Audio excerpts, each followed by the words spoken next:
Di Rusia, sebagai seorang polisi, benar-benar bisa melakukan apapun. Prajurit tua yang baru saja pulang dari dinas hanya lewat kota kecil itu dengan berjalan kaki. Tiba-tiba dihadang oleh polisi setempat. Saat melihat situasi, Kakak Kyang segera mengeluarkan kartu identitas militernya. Namun pihak lain tetap ingin memeriksa barang bawaannya. Jelas sekali kedua orang ini tidak memiliki niat baik. Namun Kakak Kyang yang bijaksana tidak ingin menciptakan masalah. Melainkan dia bekerja sama dengan pemeriksaan.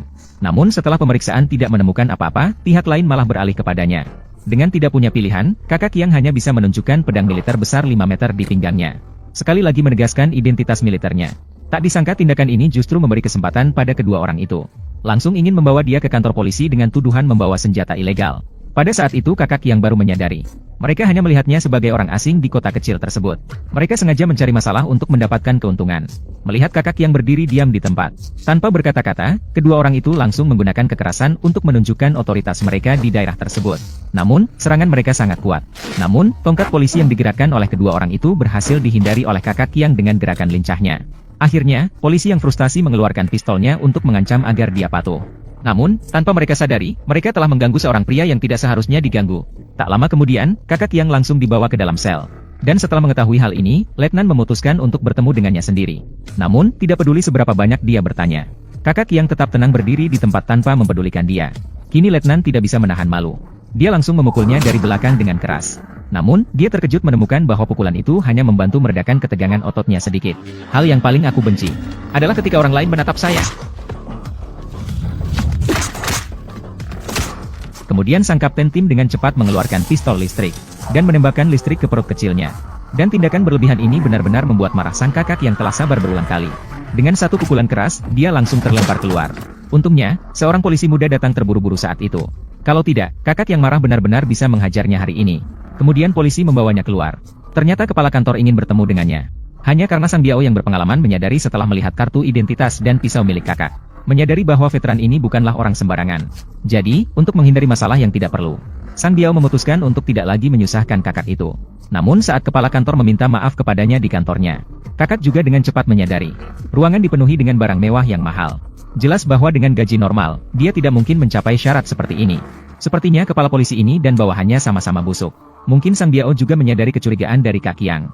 Oleh karena itu sebelum dia pergi, Sang Biao memberikan peringatan serius dengan cara yang unik.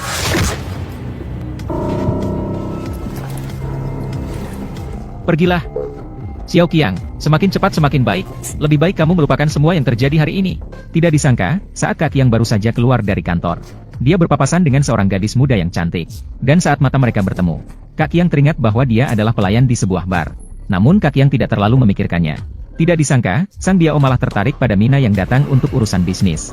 Tolong, jangan lakukan ini. Apakah kamu tahu? Di kota kecil ini, tidak ada yang berani menolak saya. Di sini, Kak Kyang baru saja keluar dari kantor polisi. Dia menyadari bahwa MP3-nya tertinggal di kantor kepala kantor. Maka dia kembali lagi. Tidak disangka ketika baru membuka pintu kamar, dia melihat pemandangan yang tidak bisa dijelaskan. Melihat ekspresi wajah memohon dari Meina. Awalnya, Kakak Kyang yang penuh keadilan tahu dia tidak bisa diam saja. Kepala kantor yang kehilangan minat juga sangat tidak senang. Tanpa ragu-ragu, meminta Kyang mengambil MP3 dan segera pergi. Namun dia tidak menyadari bahwa saat itu Kyang sudah mempersiapkan diri untuk pertarungan. Siap untuk bertarung. Kamu tidak mendengar. Aku menyuruhmu untuk segera pergi. Pegawai toko muda dan cantik datang untuk menangani urusan terkait. Namun malah membuat kepala kantor yang haus akan kekuasaan menjadi tergoda. Karena Meina sangat takut dengan posisi lawannya. Sehingga pada saat itu, dia sama sekali tidak berani memberontak. Melihat bunga yang baru mekar setelah 18 tahun akan segera tertanam di kotoran sapi. Pada saat yang genting, seorang veteran yang baru pulang tepat waktu membuka pintu dan masuk. Melihat ekspresi wajah memohon dari Meina. Hal ini seketika membuat saudara Kyang yang penuh dengan rasa keadilan marah. Dan Sang Biao yang tiba-tiba kehilangan minat, juga dengan tegas menyuruhnya untuk segera pergi. Dan bahkan bersiap untuk bertindak kasar terhadap saudara Kyang. Namun, siapa yang tahu apa yang terjadi selanjutnya? Apakah ini bantuan Anda sebagai seorang polisi kepada masyarakat? Setelah memberikan pelajaran yang keras kepada kepala kantor, saudara Kyang segera memasukkan meja di atas asbak ke dalam saku. Memutuskan kabel telepon dan mengambil mikrofon. Lalu menarik Meina yang telah diserang dan bersiap untuk pergi dari sana. Namun, sebelum mereka benar-benar pergi, seorang polisi menemukan keanehan di dalam rumah. Namun belum sempat memanggil bantuan. Dan tiba-tiba pingsan setelah dipukul oleh asbak. Suara pertarungan yang tidak menguntungkan segera menarik perhatian petugas lainnya. Namun bagi mantan pasukan khusus yang tangguh, semua perlawanan adalah sia-sia.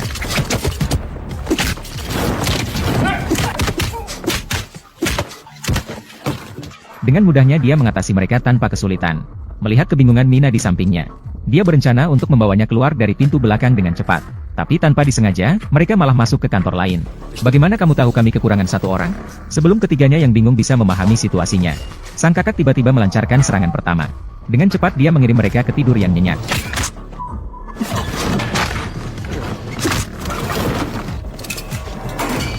Melihat rekan-rekannya tergeletak di tanah, petugas muda segera mengeluarkan tongkat polisi besar 40 meter untuk melawan. Tapi sebenarnya tidak berguna sama sekali. Meskipun terlihat menakutkan, tapi tak disangka baru saja keluar dari rumah, mereka bertemu langsung dengan wakil kepala polisi. Karena sudah sampai pada titik ini, sudah datang juga. Jadi, jangan pergi.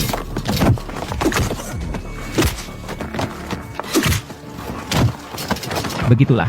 Dengan kekuatannya sendiri, Qiang Ge dengan mudah mengalahkan seluruh kantor polisi. Dan sebelum pergi, dia sengaja meminjam sebatang rokok dari dua polisi yang tidak tahu apa-apa. Kami pikir krisis ini akan segera berakhir. Namun, tidak disangka kepala tim yang pingsan sudah sadar saat ini. Dan segera melalui walkie-talkie, memerintahkan polisi di luar pintu untuk segera menghentikan mereka. Namun akhirnya Qiang Ge menarik mereka dengan paksa. Karena khawatir Mia akan dibalas oleh lawan, Qiang Ge berencana meninggalkan kota bersama Mia. Namun Mia yang baik hati tidak ingin membebani dia. Melihat kekuatan polisi yang besar semakin mendekat dengan cepat, akhirnya Qiang Ge terpaksa melarikan diri sendirian dengan sepeda motor listrik. Namun tidak lama kemudian mobil polisi dari belakang mengejarnya. Dan dia masih memegang senjata dan menembakinya dengan liar. Untungnya, saudara Qiang bereaksi cepat.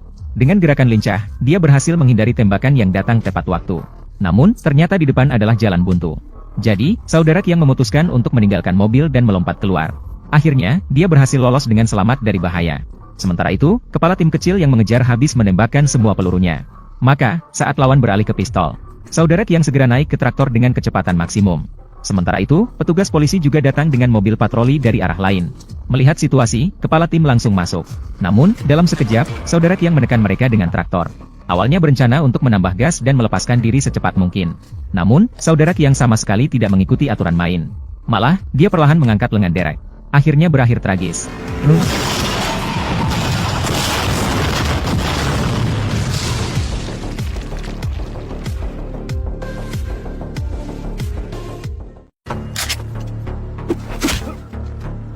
Belum pernah melihat mantan pasukan khusus yang begitu tangguh menghadapi balas dendam gila dari kepala daerah setempat.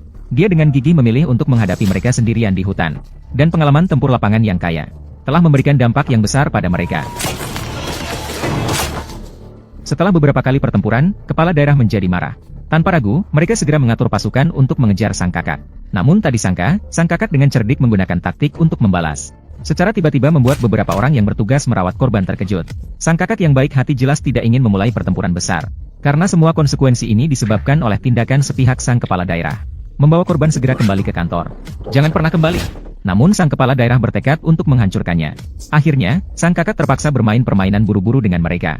Sehingga membuat lawan tahu betapa sulitnya dan mundur.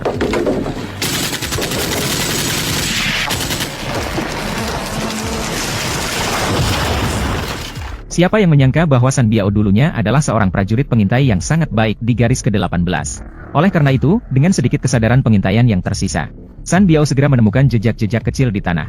Intuisinya memberitahunya bahwa Qiang Ge pasti berada di sekitar sana. Maka dengan cerdik, keduanya segera bersembunyi di tanah untuk menunggu. Mereka mencoba untuk membuat Qiang Ge terjebak dengan cara menunggu di tempat. Ternyata rencana itu berhasil. Tak lama kemudian, mereka menemukan Qiang Ge tanpa kesiapan. Hatinya berdebar-debar dan tangannya gemetar. Semua perjalanan tidak sia-sia. Bersamaan dengan suara tembakan, perut kecil Qiang Ge tidak sengaja tertembak. Telinga yang sama-sama cacat juga ditusuk dengan garpu besi sehingga terbentuk lubang. Namun akhirnya, Qiang Ge berhasil menghindari hujan peluru meskipun dalam kesakitan yang luar biasa. Namun ketika Sang Biao dengan hati-hati melangkah melewati perangkap yang telah disiapkan sebelumnya, Sang Qiang, yang muncul seperti hantu tanpa jejak, tiba-tiba muncul di belakangnya. Tidak mengherankan, Sang Qiang, yang mahir dalam pertarungan jarak dekat, dengan mudah berhasil menaklukkan Sang Biao. Namun sampai saat ini, dia masih ingin memberinya kesempatan untuk memperbaiki kesalahannya. Dengarkan baik-baik, jika kamu tidak pergi, akan ada lebih banyak orang yang terluka. Awalnya, mereka pikir masalah ini akan segera berakhir. Namun tanpa disadari, justru karena kebaikan hati Sang Qiang, akan membuatnya terjebak dalam kesulitan yang tak terhindarkan. Karena sebagai bagian dari suku pejuang, Sang Biao tidak hanya tidak memilih untuk mundur, malah menggunakan hubungan untuk mendesak pengiriman helikopter. Beruntung suara deru yang keras membuat Sang Qiang siap sedia sebelumnya. Namun untuk lolos dari pemeriksaan lawan di tanah terbuka, memang agak sulit. Tiba-tiba, sebelum sebatang rokok pun habis. Sangat mengejutkan ketika Sang Biao menemukan Qiang Ge sedang minum di tepi sungai. Untungnya, jarak antara keduanya agak jauh, sehingga tembakan Sang Biao meleset dengan sempurna.